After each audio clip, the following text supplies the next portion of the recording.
Hi, I'm Arnold Galang. I discuss swine vesicular disease. What is swine vesicular disease?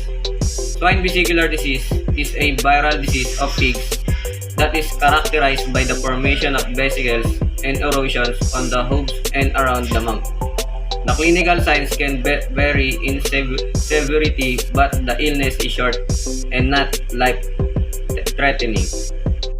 Where is the swine vesicular disease found?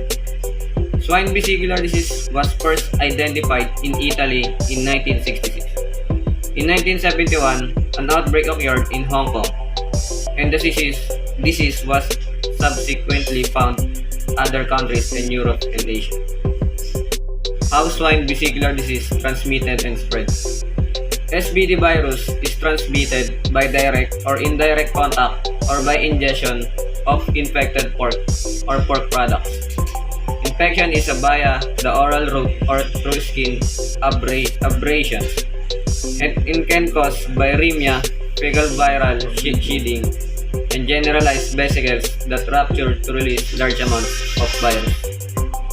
Public health risks of swine vesicular disease. Seroconversion to SVDV in clinical cases have only been reported in laboratory workers. Most symptomatic cases were mild and characterized by flu-like illness. However, one case of meningitis was associated with SVDV. Clinical signs of swine vesicular disease. The primary clinical signs of SVDV are fresh or healing vesicular lesions on the feet, especially the coronary band, and less often other areas such as mouth, lips, teeth, or snout.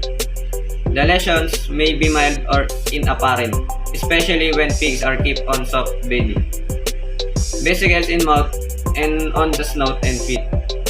Lameness and an unsteady gait, shivering and jerking type leg movements.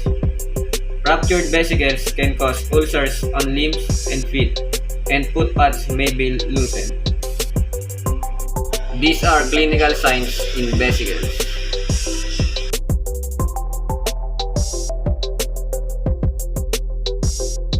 These are clinical comparison in snout. Swine vesicular disease. Vesicular stomatitis. Foot and mouth disease. Vesicular exanthema. Clinical comparison in feet. Swine vesicular disease. Foot and mouth disease. Vesicular exanthema of swine. How swine vesicular disease diagnosed? Diagnosis of SVD is confirmed by laboratory testings of samples of epithelium, feces, or serum from affected animals. Virus detection is via antigen detection, ELISA. Virus isolation or reverse transcriptase PCR assay. Differential diagnosis. Foot and mouth disease. Vesicular stomatitis. Vesicular exanthema of swine. Chemical or thermal burns. How to prevent or control the swine vesicular disease. In non-endemic areas. Preventative measures such as screening imported pigs, restricting the importation of pork products that may contain virus, restricting garbage feeding to pigs, and regulating the disposal of garbage from international airplanes and ships.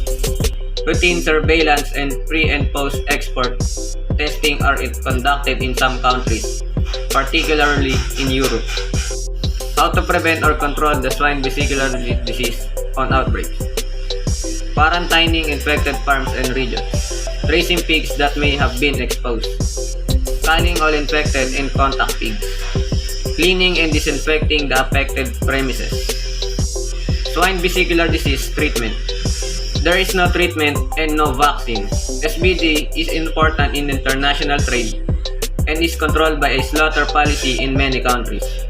Suspicion of SVD leads immediately to notification of the state veterinarian and to isolation of the farm. When the disease is confirmed, the pigs are all slaughtered and buried and burned. Swine vesicular disease in humans.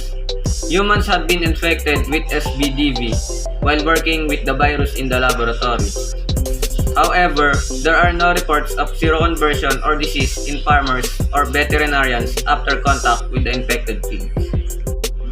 That's all. Thank you for watching.